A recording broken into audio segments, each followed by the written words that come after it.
Good day, my broskies. I bring you a 2v2 online battle. I'm playing as Arguelon with an ally of the Vampires, and we're against the Wood Elves with an ally of the Beastmen. So, a little bit of elvish stuff going on. Elves are still quite new at this point. I've had a few battles as the Elves online, won some, lost some. I've learned a few things along the way, so we'll see if we can implement any of those things in this battle. First of all, I really like this map. It's got this pretty cool ledge over here, which could be pretty tactically advantageous. If you get some artillery up here, you can just pretty much see over most of the map and just bomb anything. Then it has the massive hill with the tree on top, which is where most things are going to go down, of course. So it's a pretty sweet map. I quite like it. Some people don't like the hilly maps, as they can be a bit advantageous to one side. Another bit of hill here you could use to some sort of strategic advantage. But on to the units. I've got a unit of Wild Riders, just the one. I've got them charging up the hill to try and see what was up there. My front line is composed of Dryads. These things are one of the things I've learned, is that these Dryads will hold very well. They're a great front line. They've got really decent stats for the price, and having a unit that will hold for a long time is pretty essential for the Elven Archers. I've got Eternal Guard on both my flanks, 2 units of Spears, and then I've got some Glade Guard, mostly normal, with 1 Starfire Shaft unit, and also some Deepwood Scouts. I like the Deepwood Scouts because they can fire in any direction, so they can run away from people and still shoot them in the face, which is pretty awesome. And then we have my General, is just a simple old Glade Lord. This is the cheapest of the lot. I debated putting him on a mount, but I didn't want to spend the money, so I thought I'll try him out on foot and see what he can do. I've got 2 units of War Dancers. These are the dual-wielding, damage-dealing Ladies of the Forest. I'm going to mix them in with the Dryads, and they're hopefully going to up the damage in that area. And then I have 1 unit of the Aserai Spear War Dancers. Going to be looking to get them after top enemy large units, Minotaurs or whatever. Got some Treekin. These things are absolute tanks. They're really hard to kill. Don't do huge amounts of damage, but they will last a long time and cause a lot of problems for the enemy. Also have a Waystalker as a hero, and I think that is about it. My ally is the Vampires. He's got some bats. He's got a very interesting mix of Chillgeist mixed in with Blood Knights mixed in with the White King on a horse. So I'm not sure what that's about. Maybe there's a thing to that. Got some Skeleton Warriors, some Grave Guards, some Crypt Horrors. All the usual suspects for the Vampires. Pretty much 1 unit of everything, it seems. We've got the Claw of Nagash Chariot. Probably one of the best looking units in the game, I think. They just look damn awesome, those chariots. And then he's got good old Vlad von Carstein down there hidden away behind the Crypt Horrors as his general. So that's his army, but he has started down the bottom of the hill like a penis.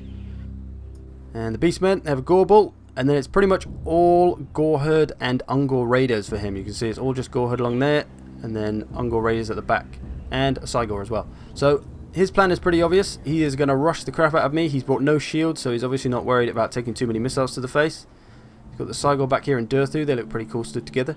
His archers have started firing. So I brought my cavalry up the top of the hill just to see, because I couldn't see any of this at the start of the battle. So I brought the cavalry up here to have a look, and I saw all this and I was like, oh shit. And actually, one thing before I mention this, so when you start on this, the deployment zone for the enemy is about here. So they can put their units about here to start with, and it's very close to the top of the hill. My units could only be about here, was the furthest they could go. So I knew they had the advantage of being able to get to the top of the hill straight away, quicker than I would. So I wasn't even going to try to take the hill. But I did try to get close enough to the top of the hill so that when they were able to see me, I'd be in range to be able to shoot at them at least. So I wasn't at a complete disadvantage. But yeah, always got to take the terrain into account on who can get places first. Anyway, I decided to ram a charge home into these Goreherd. Wild Riders have an okay charge bonus, about 50, so it's not too bad. But it didn't actually do that much damage. I was expecting it to do more. But the Elves army is Treekin, and his build is centered around these Glade Guard with Starfire Shafts. You can see he's upgraded them. 3 silver chevrons. They're going to have quite a boost. They've got fire damage, they've got magical damage, and he's got about 4 units of those, I think. So he's put a lot of money into them, and he's planning to use them to great effect. He's got more Treekin, he's got some Aserai Spear War Dancers, and I think that's about it. And he does have Durthu as his general, and also a Tree Man and a Branch Wraith. So that's their 2 armies. They're barreling up the hill towards me. My charge has just come off. I haven't done a ton though to that Goreherd. Like I said, I've only did about 1/5 of their health. I was expecting nearer a 1/3, maybe a half if I'm lucky. But I'm pulling them back now anyway, because I don't want them to take too much missile fire. My ally is still down the bottom of the hill, realising it was foolish to start down there when there's a massive hill that everyone's going to want to take. Nevertheless, I shall prepare to face 2 armies as they come over the hill. There is a ton of Goreherd coming my way, and these boys mean business. I start focus firing on 1 unit. See, I've got 2 or 3 units, I think, aimed on 1 unit. 3 units there. Trying to hammer down that Goreherd. It's not actually going down as fast as I'd like. I was expecting their health to go down a lot quicker, and their numbers to go down a lot quicker, but they're charging in heavy on the left. Got my Dryads ready to go. I'm going to go and meet their charge so that we don't take their charge bonus without giving a little bit back. because they have no armour, the Goreherd will feel every little charge bonus, even if it's only a small one like the Treekin have. Still going to do a bit of damage that could help. They're launching their full-scale attack now. He's moving up as Ungor Raiders, somewhat unprotected though. There's a buff going on the left on these Goreherd. What is that? Gives them some resistances and some buffs. That's actually done by the Elven player on the Beastmen player, so that's pretty cool that they're kind of working together a bit. But here is a prime example of bad focus firing. So he's focus firing, which is great, but he hasn't paid attention to what his units are doing, and they're all clumped together. Same over here.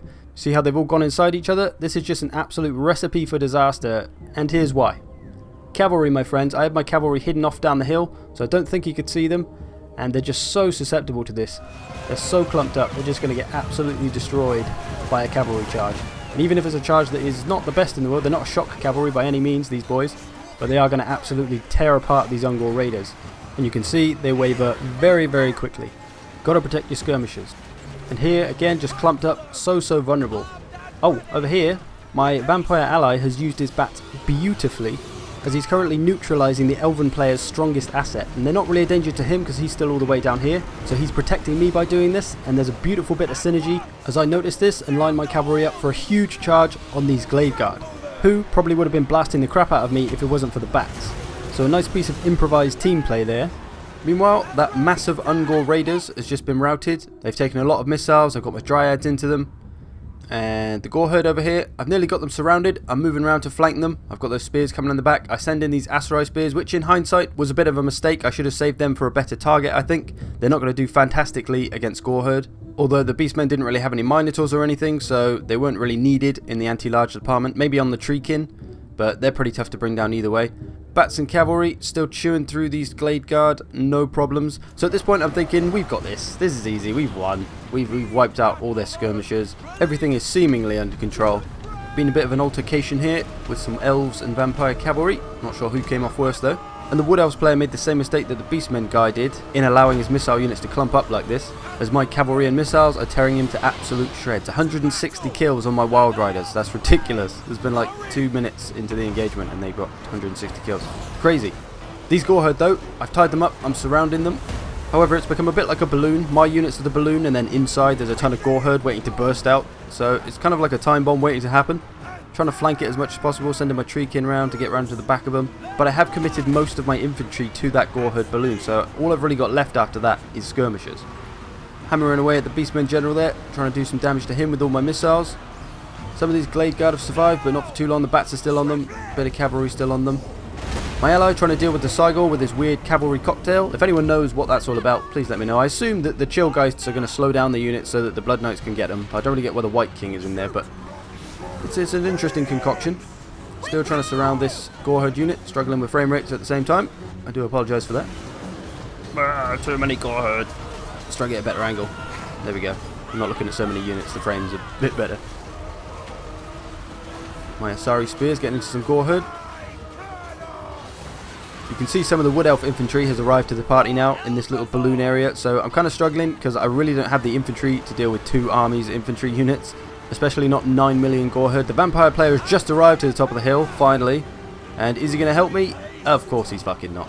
My skirmishers are all pretty unprotected now because I've had to commit all my infantry to the Goreherd. There's a Gorball smashing in some of my Glade Guard, which I'm not too pleased about. My Waystalker has a crazy 10 kills. He's obviously been busy doing fuck all. My ally, although slow to the party, has been a good distraction with his bats and his cavalry. Oh, there's 2 Cygors now. Oh dear. He must have spawned one from somewhere. I guess, oh, Malagor's probably got one, hasn't he? My Dryads are over here. I'm not sure why. Pretty sure I wouldn't have sent them after Cygor, but I guess maybe they wandered into him after chasing someone else. My ally's trying to get Durthu dead, by the looks of it. He's committed a lot of very random units to try to bring Durthu down, none of which are great at bringing Durthu down. The anti-large ones are probably what you need, or fire ones, but obviously I don't think the Vampire have any fire units, do they? Maybe, not sure. This Gorball is becoming a problem, disrupting all my skirmisher units, so I'm going to send over my Waystalker and my hero and concentrate a few skirmisher units on him to try and bring him down, because they are very dangerous in the late game. They're very robust, they'll last quite a long time, they'll take a lot of damage, very hard to kill, so I'm going to try to get on that now before he does any more damage than he's already done. Some Goreherd have returned over here. They're getting into my Glade Guard. This is bad news for my Glade Guard. They're definitely not going to win that fight, although both units just started to waver. Ungorherd are back. I've got my cavalry somewhere. There they are. I was like, how can I solve this skirmisher problem? Good old cavalry. Watch these boys bound into them.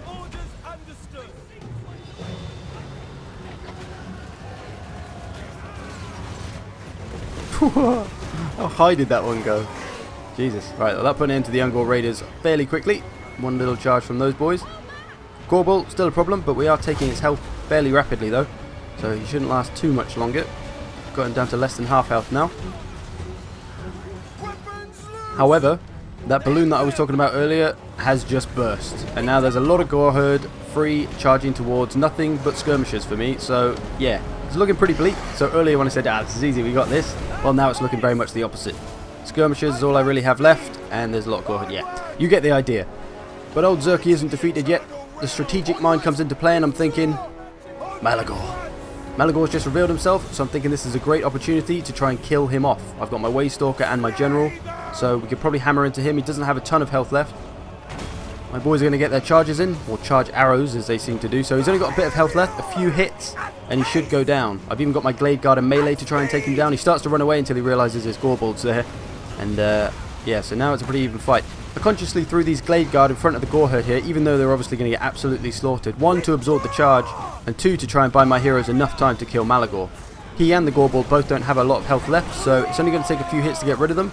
And my two guys still have a fair bit of health. My Glade Lord's got lots of health. Gorbald starts to waver. So it's pretty much coming down to this now. Who's going to win between me and the Beastmen comes down to who can kill the other's general. On the other side of the tree, the Elves and the Vampires are throwing down. My Vampire ally has nearly got Dirthu dead. He's wavering him. He's got very little health left. And the Wood Elves player has come over to help him with all these units, but it's too little too late. You can't let your general get surrounded like that. We've got a Tree Man here, so he's got all the units to really destroy this Vampire army, but I don't know what he's been doing with them. Shrieking down there. Some Gore Herd coming back. All my units. I realised I had a lot of routed units that I just left stood there for ages. So I'm pulling all them back. Got my Shrieking getting into Gore Herd all the way over there. So yeah, we're still on this. Still trying to get these dead. I think Malagor's dead actually. I think we've killed Malagor. But the Gorbald's still in the fight. So until we get him dead, he's going to keep the morale of the Gore Herd up. Until we get him dead, we're not really completely out of the water yet. My Waystalker's routed. I think he's running away in the background there. With his mighty 13 kills. So, pretty much my Glade Lord versus the world now. I've got some Dryads there, but they're about to go home. They are, however, holding back the Gore Herd, which is allowing a 1v1 between the Gorbal and my Glade Lord. Oh, and you can see who's winning that exchange. It actually felt like I couldn't really hit this Gorbal very well. I was mashing attack orders with my General and with my Hero, and neither of them just seemed to be able to hit him and take any health off him. So it was a bit strange, but all my other routed units have returned just in the nick of time to get into these Gore Herd, which is going to keep them from attacking my Glade Lord, which is pretty important at the moment, as he's having a duel with the Gorbal. Here he goes, launching his final attack, seemingly on the Gorbal's nuts. And it does literally nothing to the Gorbal, not even phased. He says, piss off, Glade Lord. So I still can't seem to damage this damn Gorbal. My Glade Lord's down to about a third of his health now, so it's kind of getting a little bit worrying. My Waystalker has returned though, he's popping off a few arrows, they're going to be pretty damaging. But my Glade Lord is not defeated. He gets himself back up, face to face with the Gorbal, and prepares to launch one more attack. But my Glade Lord, realising that swords clearly don't work against this beast, he says to him, I used to be an adventurer like you. And then he drops a roll to the right. And oh, what's he going to do? He's going to shoot him in the kneecap. Oh, he's got him. What's happened to my voice? The Gorbal's done. Anyway, we got him finally. He went down, did a face plant, and the Glade Lord is victorious. And the Waystalker's arrow. Oh, looks like he finally got some more kills. Ooh, right in the back. So with no one to encourage these Gorbal, they will now surely fall. One of them's routing. All I have is Spearmen to take them on, but it seems to be enough. Two of their units are wavering. They've got nothing left. They've got no encouragement, no one to keep them in the fight. I've got some Glade Guard come back, and the white flags start raining. And the same thing has happened with the Wood Elves player. His general's dead, so everyone's going home. And a Pyrrhic victory for me and my ally. So that was a good battle. I enjoyed that one. It was a bit of a roller coaster. It looked like we were going to win it nice and easy at the start. And then they pulled it back and it kind of came down to the wire. It was a close one.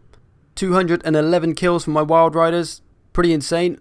All my skirmishers, my Dryads did really well. My War Dancers, of course, they got a lot of kills. My skirmishers got a fair few kills. So a pretty good performance across the board. I did have a lot of people to kill, to be fair. The Wood Elves players, infantry and monsters did really well. But his skirmishers, which were the strength of his army, did absolutely nothing thanks to the Bat cavalry combo. So we did well to neutralise his strength and take away one of the army strengths at least. And for some reason now, in an update, I guess, you can't actually click and look at the other enemy's armies or allies' armies. So you can only see what's on the loading screen, which is kind of annoying. So we can't see what the Beastman and the other guy did, but there you go.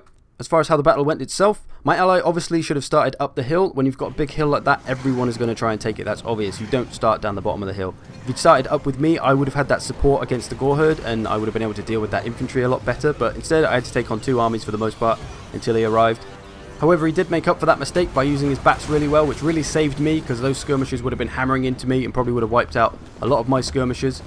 And he had his cavalry on the move all the time, so that was a good distraction. So it's not like he didn't do anything. He did try to do his part, which really helped in the long run.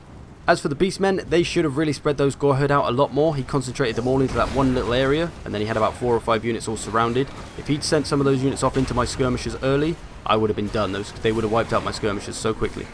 And then obviously both of them needed to protect their skirmishers, because they all got wiped out within a few minutes of the start of the battle, so that could be very dangerous when you put a lot of money into something like that. But other than that, I think all of us could have just looked for better matchups with some of our units, but that's what happens in the heat of battle. Everyone panics and everyone puts bad matchups on occasionally, like me throwing my war spears into Gore Herd and stuff. But there you go. Thanks for watching. I hope you've enjoyed this one. I will of course see you in the future.